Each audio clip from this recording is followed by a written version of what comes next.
guys, welcome back to the channel and today we are studying transport across cell membrane। हमारा cell membrane क्या होती है हमने पढ़ा था लास्ट लेक्चर में। ये जो हमारी सेल मेम्ब्रेन होती है ये होती है हमारी outer membrane of the cell. ये हमें सेल से मतलब सेल को प्रोटेक्ट करती है हमारे आउटर एनवायरनमेंट में कुछ भी होता है उससे। और ये हमारा सेमी परमिएबल मेम्ब्रेन होती है। सेमी परमिएबल मेम्ब्रेन का क्या मतलब है कि हमारे जो कोई भी मटेरियल होता है उसका एंट्री या एग्जिट अलाउ वो करती है। ठीक है, कोई भी मटेरियल होता है उसका एंट्री या एग्जिट अलाउ करती है।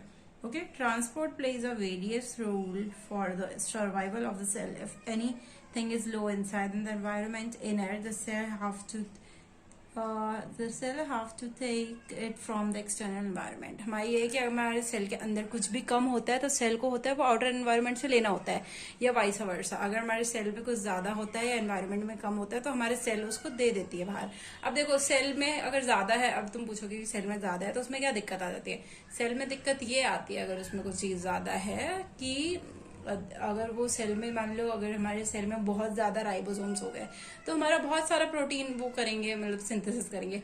हमें इतना प्रोटीन नहीं चाहिए हमारी बॉडी के लिए। हमारी बॉडी भी तो एक मतलब रिक्वायर्ड अमाउंट में प्रोटीन चाहिए होता है ना। और अगर उससे ज्यादा अमाउंट में हमें प्रोटीन मिलेगा तो वो हमारी बॉडी के लिए हार्मफुल ही होगा। तो यही होता है हमारा कि transport across the cell membrane. तो देखो हमारा जो ट्रांसपोर्ट होता है वो हमारा दो टाइप का होता है। एक होता है एक्टिव ट्रांसपोर्ट जिसमें हमारी एनर्जी रिक्वायरमेंट होती है, और एक होता है पैसिव ट्रांसपोर्ट जिसमें हमारी एनर्जी रिक्वायरमेंट नहीं होती। ओके, ये एक्टिव ट्रांसपोर्ट होता है, इसमें हमें एटीपी का रिक्वायरमेंट होता है और कुछ प्रोटीन्स की रिक्वायरमेंट होता है। और पैसिव में हमें एटीपी रिक्वायर नहीं होता। एनर्जी हम क्या बोलते थे लास्ट में हमने पढ़ा था ना कि एटीपी को ही हम एनर्जी करेंसी बोलते हैं। तो इसमें हमें एटीपी की रिक्वायरमेंट नहीं होती है पैसिव वाले में, पर जो एक्टिव वाला होता है उसमें हमें एटीपी की रिक्वायरमेंट होती है।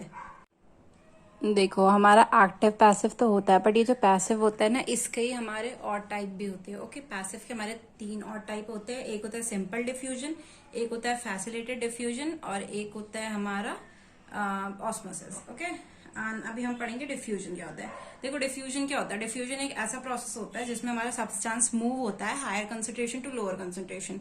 ओके, सब्सटेंस जो होता है वो मूव होता है हमारे किसमें, higher concentration to the lower concentration. इसी का मतलब होता है डिफ्यूजन। अब डिफ्यूजन हमारे दो टाइप के होते हैं। एक होता है सिंपल डिफ्यूजन जिसमें एनर्जी की रिक्वायरमेंट नहीं होती है, सॉरी प्रोटीन का रिक्वायरमेंट नहीं होती है, उसमें यही कोई मीडियम का रिक्वायरमेंट नहीं होती है। ठीक है, और एक होता है हमारा फैसिलिटेड डिफ्यूजन जिसमें हमें प्रोटीन की रिक्वायरमेंट होती है। देखो ये हमारा सिंपल डिफ्यूजन। सिंपल डिफ्यूजन क्या होता है, transport across the plasma membrane occurs and it is the type of simple diffusion. जब ये हमारे प्लाज्मा मेम्ब्रेन के अक्रॉस वो होता है ना, मतलब कंसंट्रेशन जहाँ का कम होता है उधर से, और जहाँ का कंसंट्रेशन ज्यादा होता है उधर से लो कंसंट्रेशन की तरफ मूव होता है, तो इसका हम डिफ्यूजन बोलते हैं। ठीक है, ये हमारे बेसिकली गैसेस के लिए होता है, लाइक ऑक्सीजन एंड CO2। ठीक है, बिना कोई एनर्जी के या बिना कोई प्रॉब्लम के जो हमारे CO2 और O2 जो होते हैं ना वो हमारी गैसेस प्लाज्मा मेम्ब्रेन के अंदर आती है। ठीक है, या बाहर जाती है, एक्सचेंज करते हैं ना हम गैसेस का उसी के थ्रू। ओके, एंड ये हमारा बिना कोई एनर्जी के होता है और बिना कोई प्रोटीन के होता है।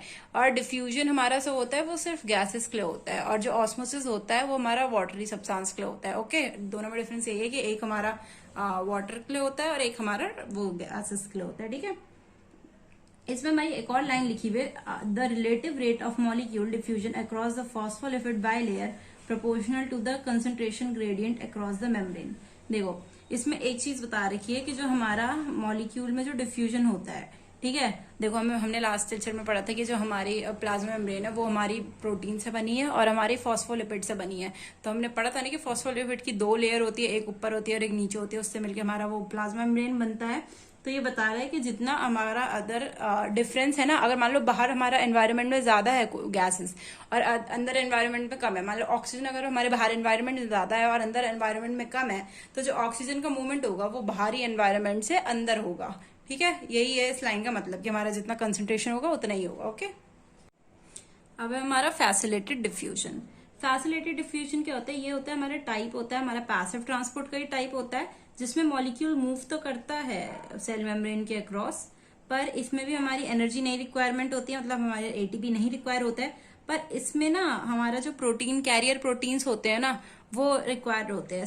स्पेसिफिक प्रोटीन जो होते हैं वो रिक्वायर होते हैं, ठीक है। और ये जो स्पेसिफिक प्रोटीन होते हैं ये स्पेसिफिक टाइप की ही चीज को अंदर या बाहर जाने देता है।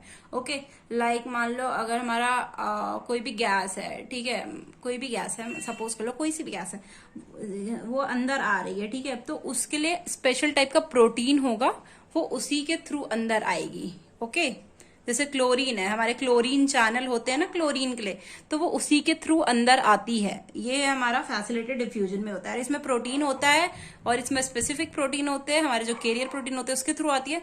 तो ये जो प्रोसेस होता है ये हमारा फास्ट होता है सिंपल डिफ्यूजन से, ठीक है। ये भी हमारा सेम पोटेंशियल ग्रेडियंट पे एक्ट करती है, मतलब कंसंट्रेशन ग्रेडियंट जितना होता है ना, अगर हमारे बाहर एनवायरनमेंट में ज्यादा हुआ अंदर कम हुआ तो ये हमारे ऐसे मूव करेगी। ओके, ये हमारे बाहरी एनवायरनमेंट में कम हुआ या अंदर एनवायरनमेंट ज्यादा है तो ये अंदर से बाहर मूव करेगी। ओके, एंड देखो हमारा जो कंसंट्रेशन ग्रेडियंट होता है बेसिकली वो डिफरेंस होता है हमारा जितना लोअर पोटेंशियल लोअर कंसंट्रेशन का और हायर कंसंट्रेशन का। Okay, higher concentration minus lower concentration is defined as the concentration gradient. Okay okay, so now we will study what is osmosis. Osmosis क्या होता है हमारा? ऑस्मोसिस बेसिकली एक process होता है जिसमें हमारा ट्रांसपोर्ट होता है across the cell membrane of the watery substance, ठीक है। इट ऑस्मोसिस इज ट्रांसपोर्ट, मतलब osmosis is defined as a transport through the cell membrane.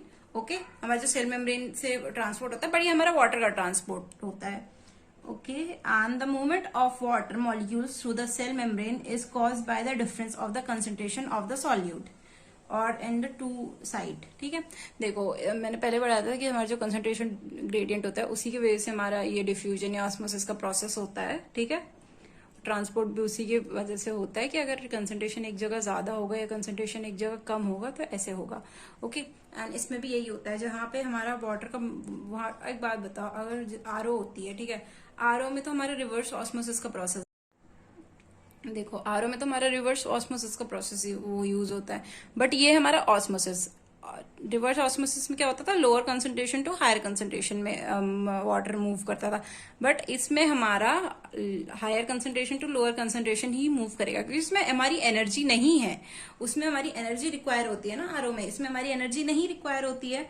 Okay, and ये प्रोसेस भी हमारे कंसंट्रेशन ग्रेडियंट के अकॉर्डिंग ही वो डिपेंड करता है। ये भी हमारे दो टाइप के होते हैं, एक होता है हमारा एंडोऑस्मोसिस, एक होता है हमारा एक्सोऑस्मोसिस। एंडोऑस्मोसिस क्या होता है, जब हमारे मॉलिक्यूल जो होते हैं वो सेल के अंदर मूव कर रहे हो by the process of osmosis, तो इसको हम एंडोऑस्मोसिस बोलते हैं। और एक्सोऑस्मोसिस क्या होता है, जब हमारे जो मॉलिक्यूल्स होते हैं वाटर के वो हमारे सेल के बाहर मूव कर रहे हो। ओके, इसको हम एक्सोऑस्मोसिस बोलते हैं। देखो अब हम पढ़ेंगे ऑस्मोसिस कितने टाइप का हो सकता है, ठीक है। हमारे तीन प्रोसेस होते हैं ऑस्मोसिस में, हाइपोटोनिक, आइसोटोनिक एंड हाइपोटोनिक। जो हाइपोटोनिक सॉल्यूशन होता है उसमें जो कंसंट्रेशन ऑफ द सेल होता है वो कम होता है then the concentration in the environment. Cell के अंदर जो है सॉल्यूट का कंसंट्रेशन कम होता है और सेल के बाहर जो होता है वो ज्यादा होता है, तो हमारा जो वाटर मूवमेंट होता है वो सेल के बाहर से अंदर हो जाता है, ठीक है। इसमें हमारा सेल जो है वो स्वेलअप हो जाता है।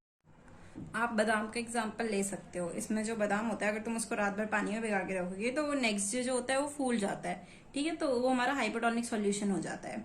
आइसोटोनिक सॉल्यूशन क्या होता है, जब आइसोटोनिक सॉल्यूशन वो होता है जिसमें हमारा सेल के बाहर का भी कंसंट्रेशन सेम होगा और सेल के अंदर का भी कंसंट्रेशन सेम होगा, तो उसको हम आइसोटोनिक सॉल्यूशन बोल देते हैं। और इसमें वाटर मूवमेंट नहीं होता है, ये हमारा सेम होता है दोनों।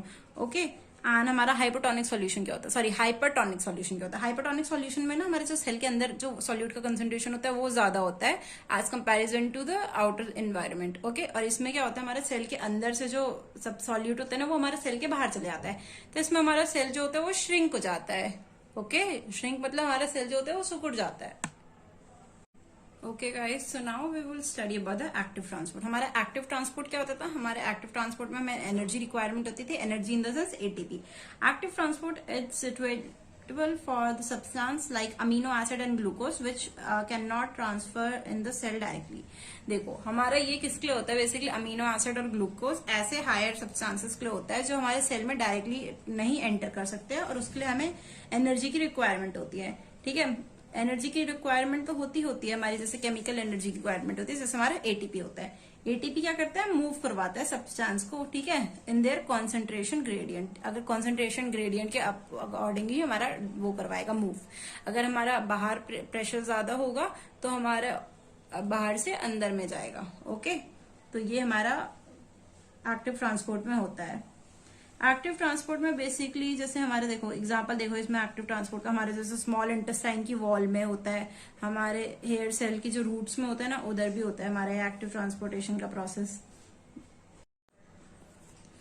जो हमारा एक्टिव ट्रांसपोर्ट होता है उसमें हमारा स्पेशल टाइप ऑफ प्रोटीन भी यूज होता है और हमारा एटीपी भी यूज होता है। हमारा जो पैसिव ट्रांसपोर्ट था उसमें हमारा प्रोटीन तो यूज होता था पर उसमें हमारा एनर्जी नहीं रिक्वायर होती, पर इसमें हमारी एनर्जी की भी रिक्वायरमेंट होती है।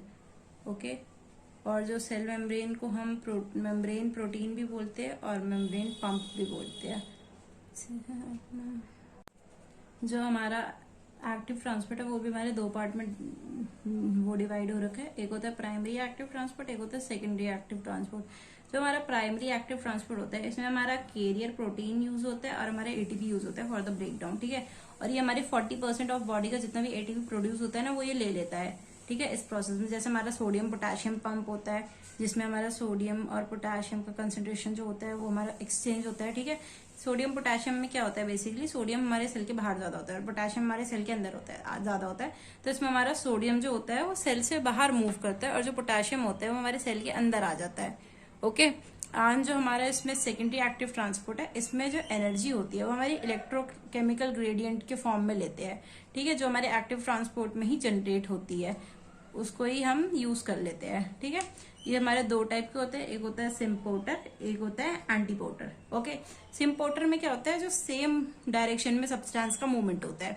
मान लो ये हमारा कोई भी प्रोटीन चैनल है और एटीपी का उसमें रिक्वायरमेंट है, इसमें जो सब्सटेंस है वो दोनों सेम तरफ से आएंगे, एक इधर से आएगा और एक इधर से आएगा। ओके, बट जो हमारा एंटीपोर्टर है, एंटीपोर्टर में जो सब्सटेंस होगा वो हमारे अपोजिट डायरेक्शन में मूव करेगा। अगर ये प्रोटीन चैनल है तो एक सब्सटेंस जो होगा वो बाहर जाएगा, एक सब्सटेंस जो होगा वो अंदर आएगा।